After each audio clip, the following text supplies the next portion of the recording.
히브리서 9장입니다. 27절, 28절 두 절입니다.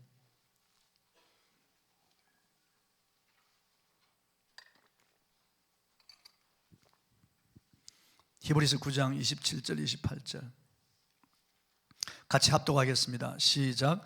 한 번 죽는 것은 사람에게 정해진 것이요 그 후에는 심판이 있으리니 이와 같이 그리스도도 많은 사람의 죄를 담당하시려고 단번에 들이신 바 되셨고 구원에 이르게 하기 위하여 죄와 상관없이 자기를 바라는 자들에게 두 번째 나타나시리라.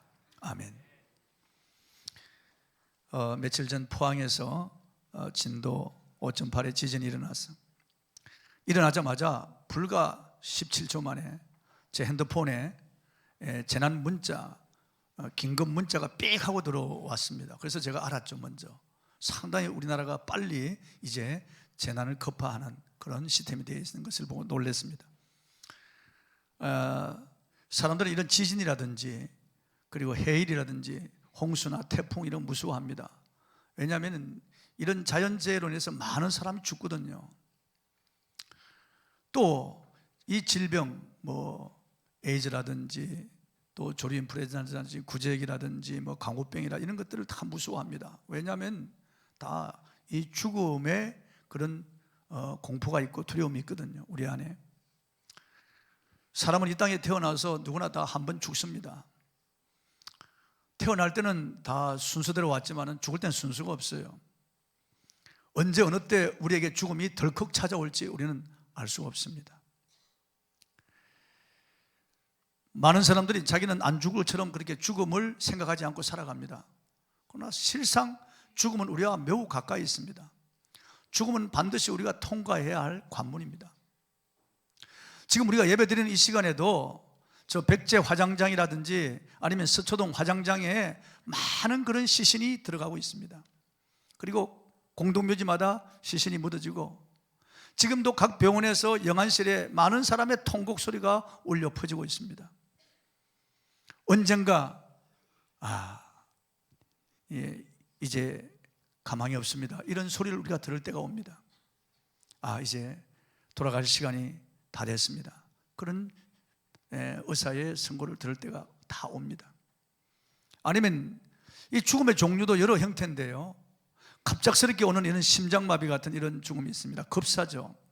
그리고 밖에 나가서 죽는 이런 객사 같은 죽음, 그리고 교통사고 같은 사고를 당해서 이렇게 항공사고를 당해서 죽는 이런 사고사가 있습니다.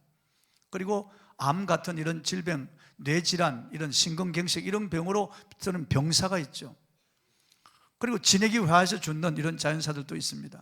어쨌든 죽음의 형태는 수없이 많죠. 그러나 분명한 것은 죽음은 우리에게 반드시 찾아온다는 거죠. 우리는 한 치 앞을 알 수 없고 5분 뒤에 무슨 일이 일어날지 알 수 없습니다. 영화배우 김종익 씨 같은 사람, 얼마나 그 사람 영화배우로서 상당히 성공한 사람인데요, 이제 결혼할 그런 자매도 있는데 그 벤저 아주 좋은 차입니다. SUV 좋은 차인데 누구 말로는 장갑차 같은 그런 차인데도 그 차를 타고 가다가 갑자기 그만 앞에 차를 들이받고 옆으로 굴러 떨어져서 죽고 마는 겁니다. 같은 날 육곽수라고 하는 이런 가수가 죽었더라고요. 간경화증으로 죽은 거예요. 그러니까 이 죽음이라고 하는 것은 모든 사람을 놓고 하는 거예요. 모든 사람에게 찾아옵니다. 작년에 통계청이 우리나라 국민의 사망에 대해서 발표한 바에 의하면 10대에서 30대 사망 원인 제1위가 자살이었습니다. 40세 이상에서는 사망률 1위가 암이었습니다. 이제 남자들은 3사람에 1사람, 여자들은 5사람에 1사람 꼴로 암 환자가 그렇게 많은 거예요. 남성 자살률은 36.2명으로 여성 15명보다 2.4배나 높았습니다. 남자들이 이 직장이나 사업을 하면서 스트레스를 많이 받기 때문에 남자들이 스트레스를 견디지 못하고 자살하는 거예요. 그리고 남자들이 사실은 강한 것 같지만은 여자들보다 마음이 약한 거예요. 조금 어려움이 다가오면은 참지 못하고 견디지 못하고만 자살로 생을 마감하는 거예요. 참 안타까운 일입니다. 죽음이라고 하는 단어의 어감은 좋지 못합니다. 죽음을 생각해도 우리는 불길합니다. 그래서 죽음이라고 하는 단어를 떠올리기 싫어합니다. 사람들은 다. 그러나 우리가 죽음에 대해서 깊이 생각해야 됩니다. 엘리자베스 키볼로 로스라고 하는 분은 스위스 치리 의과대학 출신의 정신과 의사이고 미국의 타임지가 선정한 20세기를 움직인 100명 중에 한 명으로 선정된 유명한 분입니다. 이분은 세계적인 죽음 학자로 평가받고 있습니다. 죽음에 대한 책만 20권 이상을 저술했습니다. 이분은 죽음 직전에 있던 말기암 환자 500명을 관찰하여 그 연구한 바를 발표했습니다. 그 책이 죽음과 죽어감이라고 하는 책입니다. 그는 그 책에서 사람이 죽음에 대한 선고를 받으면 5단계로 반응을 나타낸다고 했습니다. 첫째, 죽음을 부정하는 고립 단계입니다. 내가 왜 이런 병에 걸려? 난 못 죽어. 이건 말도 안 돼. 오진일 거야. 부정합니다. 그리고 두 번째, 분노의 단계입니다. 하필이면 왜 나인가? 나보다 더 나쁜 사람들도 많은데 이건 너무 불공평해. 이럴 수가 없어. 이렇게 분노합니다.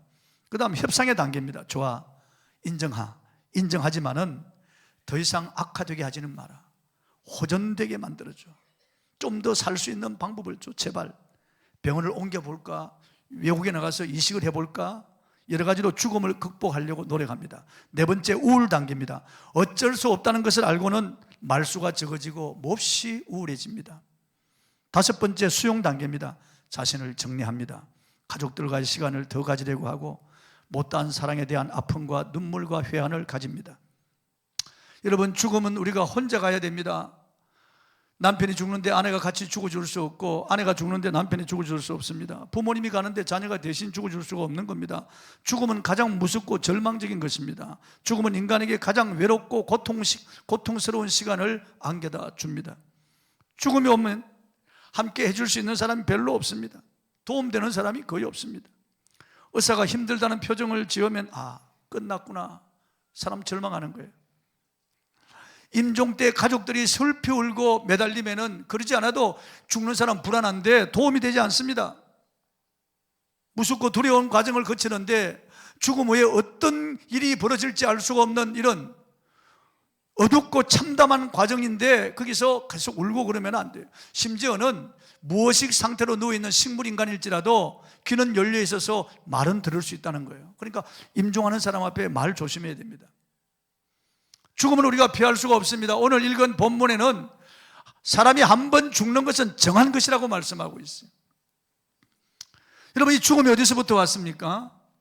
많은 과학자, 교육가, 철학가, 종교가들이 죽음에 대해서 연구하고 죽음에 대한 실체를 파헤치려고 노력해 보았습니다. 그러나 죽음의 언저리조차 가지 못합니다. 죽음이 무엇인지, 왜 죽는지 알 수가 없는 거예요. 이 죽음이라고 하는 건 무엇일까? 그리고 죽은 다음에 어떻게 될까? 몰라요.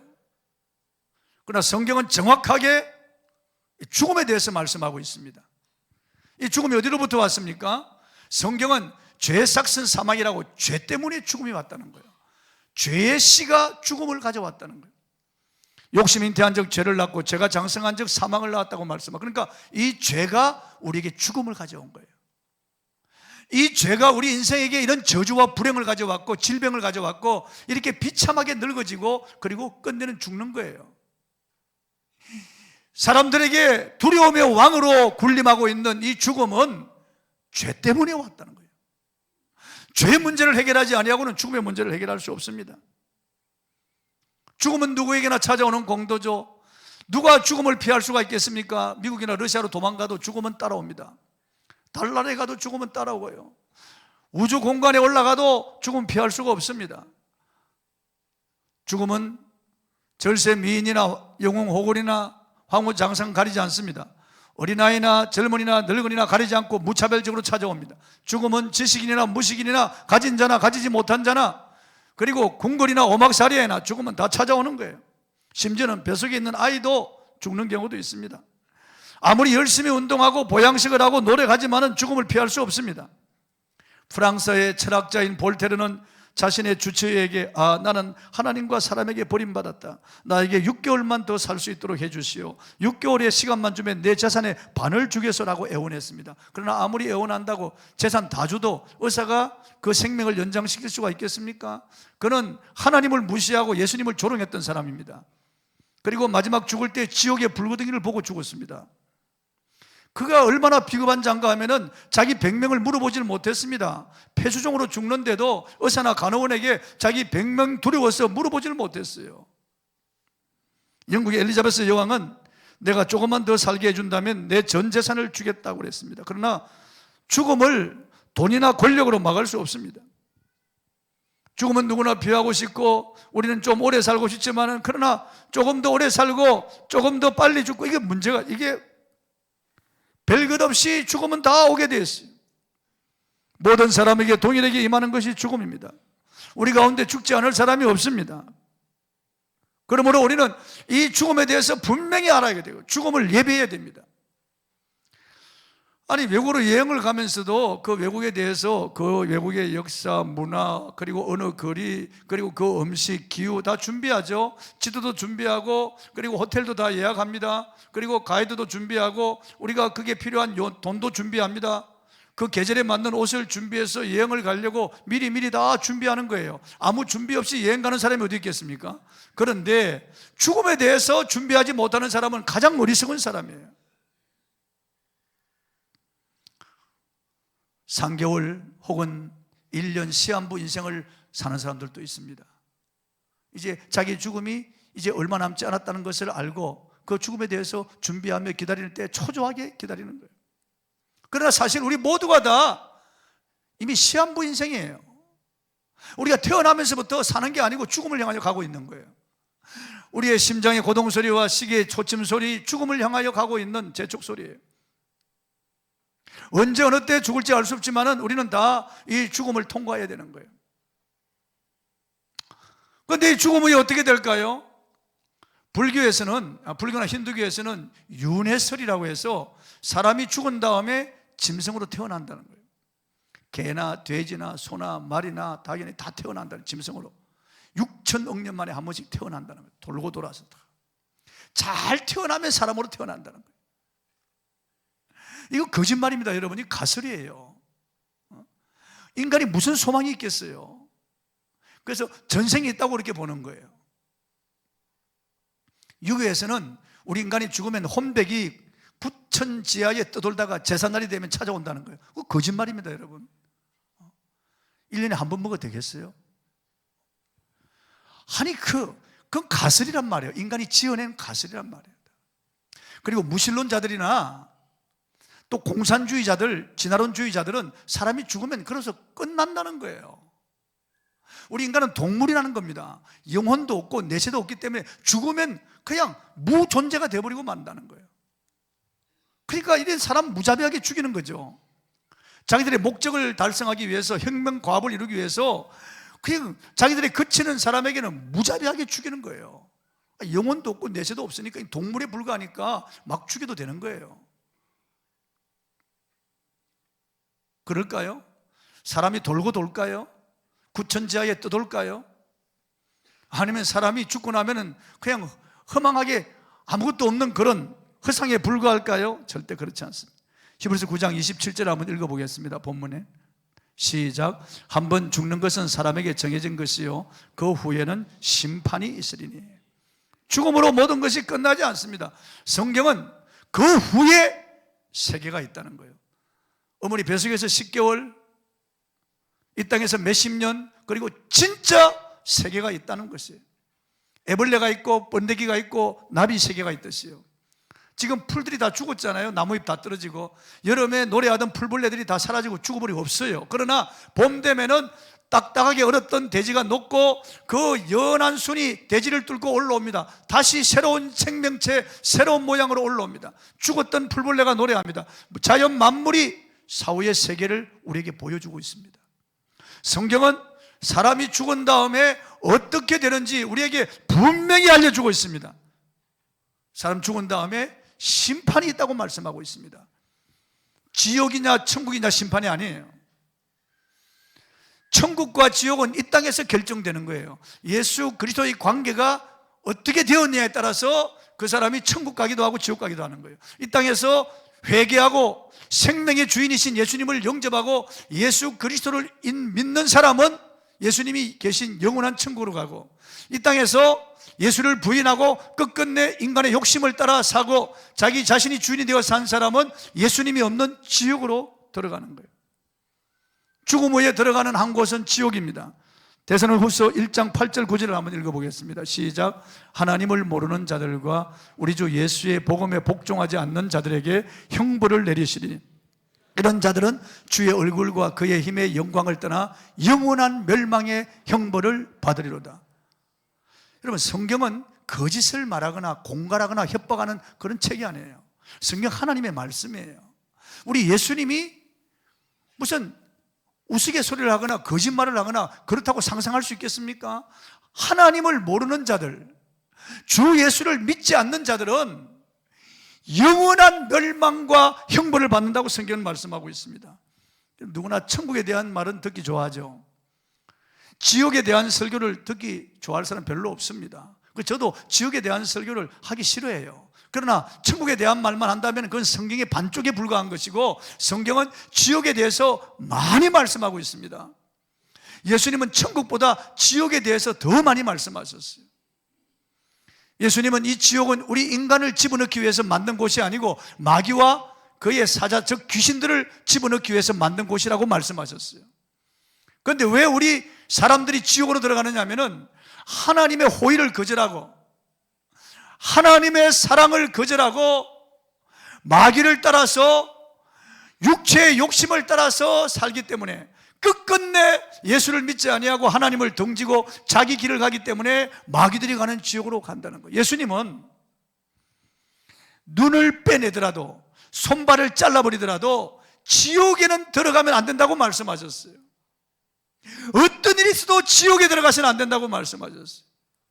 하나님 아버지는 하루를 천년같이, 천년을 하루같이 나간 자식이 돌아오기를 기다린다고 말씀하고 있고, 하나님은 악인이 멸망하는 것을 원하지 않는다고 말씀하고 있고, 하나님은 한 사람도 지옥에 들어가는 것을 원하지 않는다고 성경 말씀하고 있어요. 모든 사람이 회개하고 예수를 믿어 구원 얻기를 원하신다고 말씀하셨어요.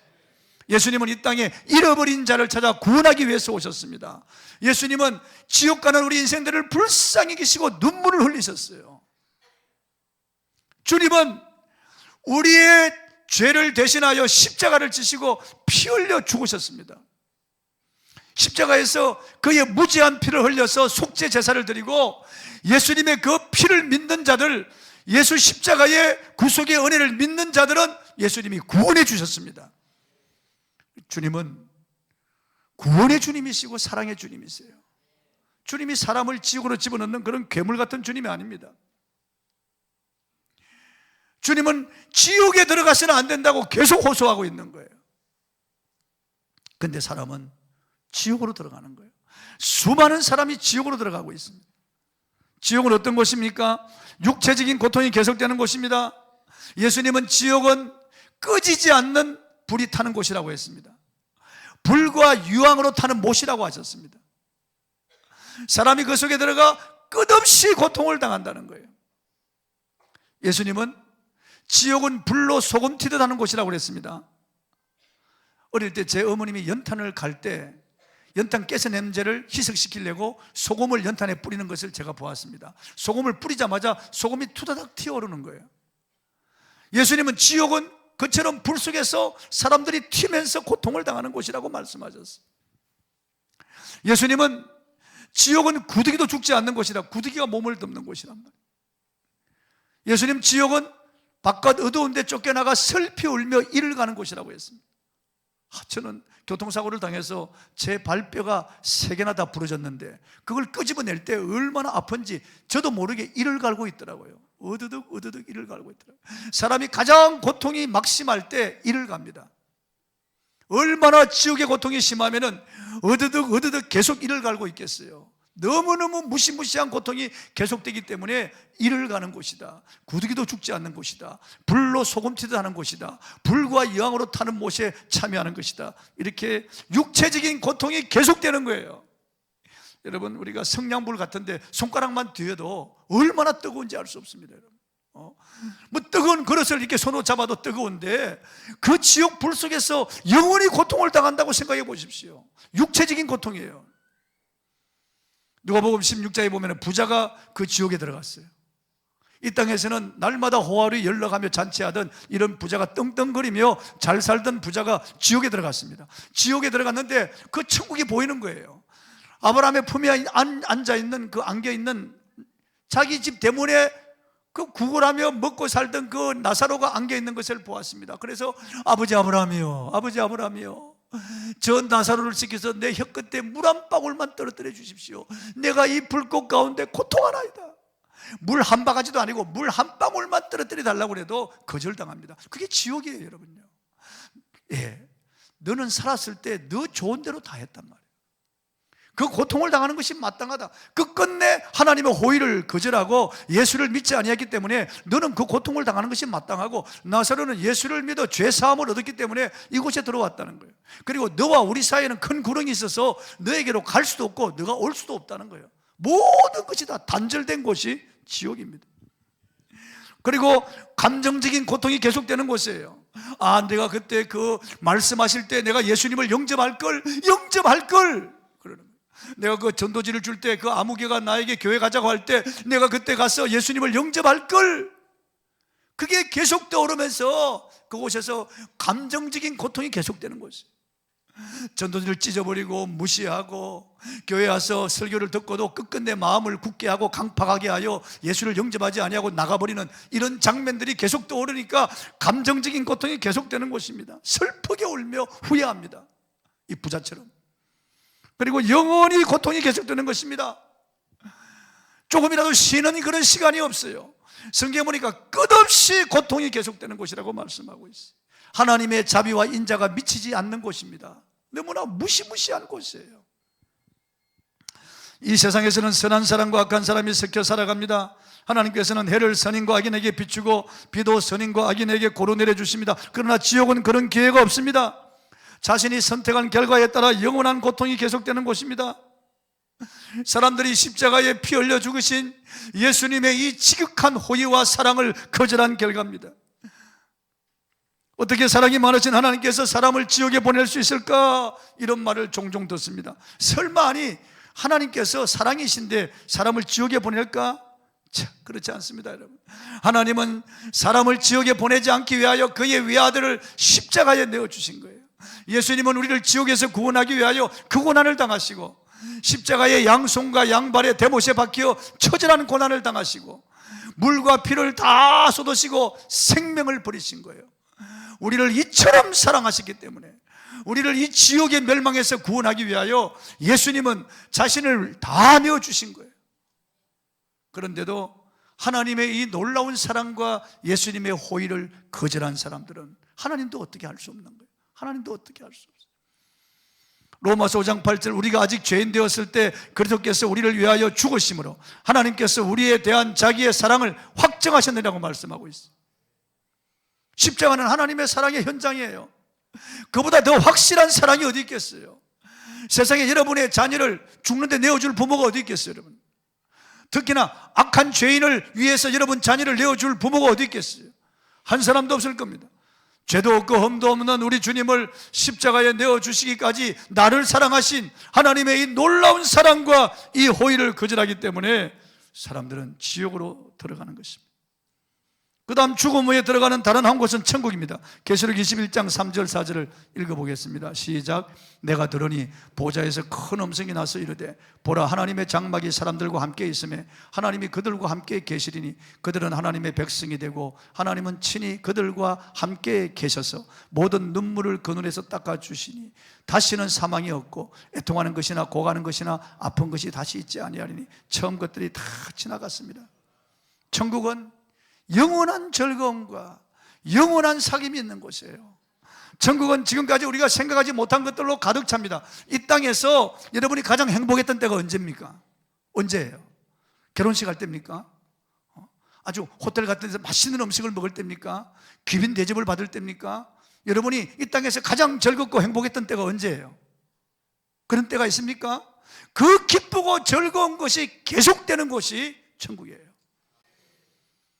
영영한 기쁨과 좀, 이 땅에서는 옷을 입어도 이틀 사흘 지나면 금방 새 옷이 아니고 헌 옷이에요. 집에 들어가도, 새 집에 들어가도 며칠 지나면 헌 집이에요. 모든 것은 다 낡아집니다. 모든 것은 다 변합니다. 해 아래 새 것이 없습니다. 천국은 항상 새로운 것이에요. 보고 또 봐도 새롭고, 또 경험하는 것이 또 새롭고 또 새롭고, 영영한 기쁨과 즐거움. 사도 바울은 14년 전에 그곳에 다녀왔다고 그랬어요. 사람의 말로 가히 이룰 수 없는 것을 보고 왔다고 그랬습니다. 그가 몸 안에 있었는지 몸 밖에 있는지 그건 모르지만, 그가 14년 전에 셋째 아들 하나님 아버지가 계신 곳에 끌려 올라가서 천국의 이 놀라운 장면을 보고 왔습니다. 그렇게 형용을 잘하고 놀라운 필설로 우리에게 감동을 주는 바울이지만은, 인간의 글로 말로 형용할 수 없는 그 아름답고 영광스러운 천국을 보고 왔다고 그랬습니다. 그건 이걸 자랑한다고 그랬어요. 사도 요한도 천국에 갔다 왔어요. 계시록에 보면은 그가 천국에 끌려 올라가서 천국의 장면을 보고 왔는데, 길은 점검 같더라 그래. 이 땅에는 황금이 제일 비싸니까 그렇게 표현한 거예요. 길은 다 점검 같더라는 거예요. 점검. 그 새 예루살렘 성벽은 이 백옥으로 되어 있습니다. 다이아몬드로 되어 있는 거예요. 문은 다 진주문이고, 그리고 이 성의 기초석은 다 12보석으로 되어 있는 거예요. 이 세상에서는 가장 아름다운 것으로 표현한 것 뿐이에요. 생명수 강이 흐르는데 강 좌우에 12실과를 맺는 나무가 절비한데, 그 잎사귀 하나만 가지고도 만국을 소성하게 하는 능력이 있다. 이 얼마나 놀라운 곳입니까 여러분? 잎사귀 하나만 가지고도 만국을 소성하게 하는 능력이 있다는, 정말 놀라운 곳입니다. 우리는 그곳에서 육체적으로 완전한 몸을 갖게 될 것입니다. 이 땅에서는 신체적인 장애, 그리고 불구로 정말 회한의 눈물을 흘리는 사람, 가슴 아픈 그런 세월을 보내는 사람들이 있습니다. 그곳에 가면 그거 다 완전해집니다. 이 땅에는 키가 작아서 커서, 이 땅에는 얼굴이 여러 가지 모양으로 자기 자신에 대해서 자신이 없습니다. 위축됩니다. 그러나 열등감에 지납니다. 천국 가면 전부 넘넘한 모습으로 다 변하는 거예요. 아름다운 모습으로 다 바뀌고, 자기 특징이 있지만 완전히 모두가 만족할 아름다운 모습, 넘넘한 육체를 가지게 됩니다. 질병이나 육신의 고통은 다시 있지 않습니다. 감정적으로나 불안이나 고민이나 염려, 슬픈 것 더 이상 없습니다. 마음에 상처가 없습니다. 관계적인 면에서 모든 사람들과 함께 영원하고 완전한 가족됨을 경험할 것입니다. 항상 만나면 또 교제하고 또 교제하고, 너무나 즐거운 시간이 계속될 것입니다. 그리고 우리는 영적으로 하나님과 얼굴을 대하여 볼 것입니다. 이제는 더 이상 우리 하나님에 대해서 무지하지 않습니다. 완전히 하나님을 알게 될 것입니다. 모두가 완전한 지식을 가질 것입니다. 예수님이 입고 있는 그 몸을 저와 여러분이 우리가 다 같이 입습니다. 부활의 몸이죠. 완전한 시각과 완전한 미각과 완전한 후각과 완전한 청각을 가지고 완전한 지식을 가집니다. 이 몸이 얼마나 신비로운 몸인지 알 수 없습니다. 천사들도 부러워하는 그런 몸을 저와 여러분이 입게 될 것입니다. 더 이상 여러분 이 주름진 얼굴이 없어요. 흰머리 털 다 벗겨진 이런 머리가 더 이상 없습니다.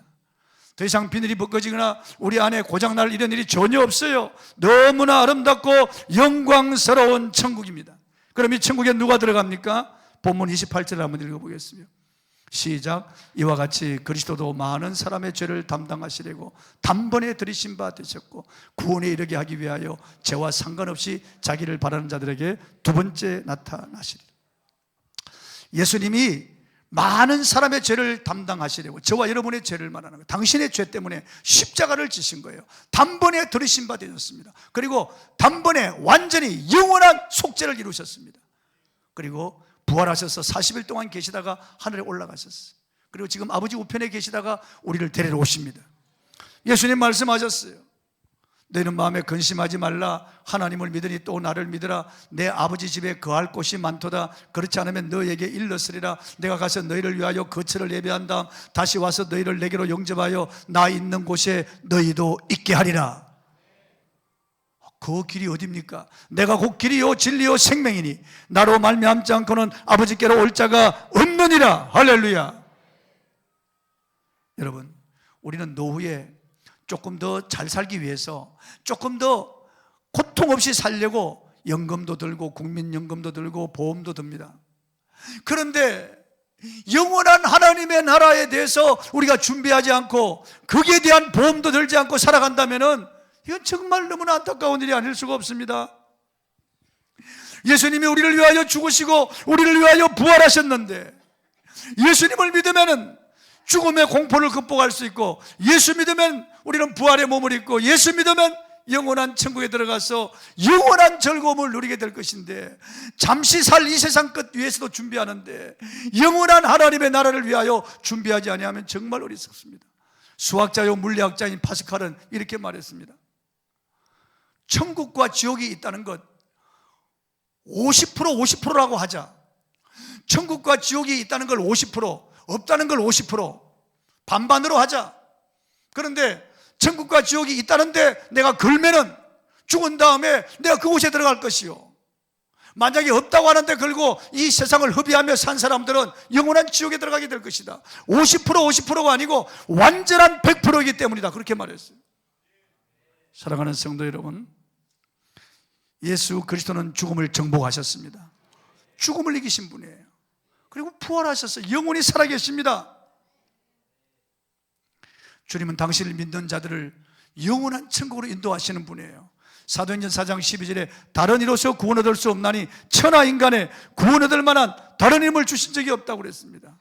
여러분, 예수님 없이 죽음을 맞이하는 사람은 너무나 비참해요. 너무나 가련해요.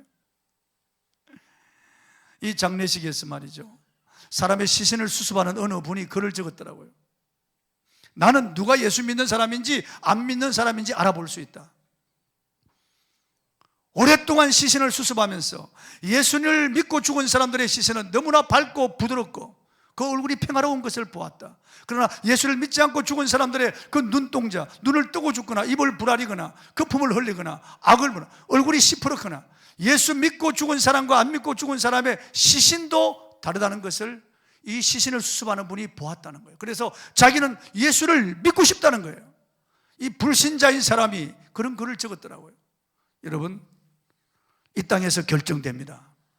이 땅에서 예수님을 내 구주로 영접한 사람, 지은 죄가 아무리 많아도, 그 사람의 삶이 아무리 악해도 그가 회개하고 예수님을 영접하면 예수님 때문에 천국에 들어가는 거예요. 우리는 우주 공간으로 올라갈 수 없지만 로켓을 타면 올라갈 수 있는 것처럼, 우주 정거장 안에 들어가면 살 수 있는 것처럼, 우리는 걸어서 헤엄쳐서 미국에 갈 수 없지만은 비행기를 타면 갈 수 있는 것처럼, 나는 부족하지만은 예수님 때문에, 십자가의 공로 때문에 우리는 천국에 들어가는 거예요. 여러분, 죽음을 이제 곧 우리가 죽음을 맞이하게 될 것인데, 저는 죽음에 대해서 매일 기도합니다. 죽음을 매일 준비합니다. 여러분, 곧 죽음을 맞이하게 될 것인데 죽음의 공포 앞에서 웃으며 찬송하며 갈 사람이 누가 있겠습니까? 며칠 전에 우리 교회 이순남 집사님 이제 양지병원에 입원해 계시는데 몸에 암이 가득 찼어요. 본인도 이제 곧 죽을 줄 알고 있어요. 의사도 전혀 가능이 없다는 거예요. 지금 음식을 잡수지 못하고 이제 링거에 의존하며 살아가고 있습니다. 제가 며칠 전에 가서 예배를 드리고 나오는데, 목사님 먼저 가서 기다릴게요, 그러는 거예요. 참, 누가 이렇게 말할 수 있겠습니까, 여러분? 이 시간 예수님을 여러분의 주인으로 초청하십시오. 예수님을 여러분의 주님으로 초청하십시오. 며칠 전 우리 교회 집사님이 직접 찍어 카톡으로 보내주신 사진을 보았는데, 어느 장군의 무덤 앞에 세워진 비석이었습니다. 그 묘비에는 죽은 이가 죽기 전에 남긴 글이 이렇게 적혀 있었습니다. 무수한 족적을 남기며 이상을 구현해 보기 위해 참되고 진실한 삶을 목표로 한 폭의 감동적인 동양화처럼 멋있는 인생의 이정표를 그려보려고 살아가고 있습니다. 땅의 별도 달아보았습니다. 그러나 삶의 지고의 가치는 하늘의 별을 따는 데 있는 것으로 믿습니다. 내가 겪어보는 그분과 동행하는 삶의 진미와 참된 삶의 비밀을 친구들에게 알리고 싶습니다. 우리 하나님께로 나아오라. 장래에 자기를 위하여 좋은 틀을 쌓아 참된 생명을 취하라. 우리 다 같이 하나님이 기뻐하시는 삶을 새롭게 출발해 봅시다. 글쓴이 김방년, 이 김방년 장군이 자기 죽기 전에 자기 묘비에 이렇게 새겨달라고 그렇게 죽은 것 같아요. 이 죽었어도 이분은 전도하는 거예요. 저 묘비에 새겨놓고 그걸 보는 사람들에게. 여러분, 삶의 연장이 죽음이며, 죽음은 더 나은 삶, 영원한 삶으로 나아가는 과정일 뿐입니다. 우리가 세상에 올 때 아무것도 준비하지 않고 아무것도 가져오지 않았습니다. 우리가 살아가는 동안 필요한 모든 것 하나님이 다 주셨습니다. 삶 건너편에 있는 영원한 세계도 주님이 우리를 위하여 준비하셨습니다. 그러므로 그리스도인들에게 다가오는 죽음은 공포가 아닙니다. 두려움이 아니고 이별이 아닙니다. 죽음은 천당문을 열고 들어가는 것입니다. 죽음은 우리를 예수 그리스도에게 안내하는 안내자에 불과합니다. 그래서 사도 바울은, 야 죽음아, 너의 이기는 것이 어디 있느냐? 야 죽음아, 너의 쏘는 것이 어디 있느냐? 담대하게 죽음을 향하여 명령했던 겁니다. 여러분, 그리스도인들에게 있어서 죽음은 너무나 좋은 겁니다. 그렇게 우리가 기다리고 고대하던 이 땅보다 수억만 배가 좋은 천국으로 들어가는 것이기 때문에 우리는 죽음 앞에 입 맞출 수 있고 죽음을 향하여 찬송하고 영광을 돌리게 되는 것입니다. 여러분, 이 땅에서 결정됩니다. 지금 이 순간에 결정되는 거예요. 영원한 천국과 영원한 지옥이 이 땅에서 갈리는 거예요. 난 조금 더 세상에서 좀 즐기다가 차차 믿으면 차차 하라고 하는 건 이거 마귀의 그런 생각입니다. 여러분, 우리가 이 예배당을 벗어나갈 때 무슨 일이 날지 우리는 알 수 없는 것입니다. 한순간에 인생 갈 수 있는 것. 하나님이 지금 여러분의 마음을 녹화할 때 호의를 거절하지 말고 마음을 열고 예수님을 영접하기 바랍니다. 잠시 눈을 감고 기도드리겠습니다.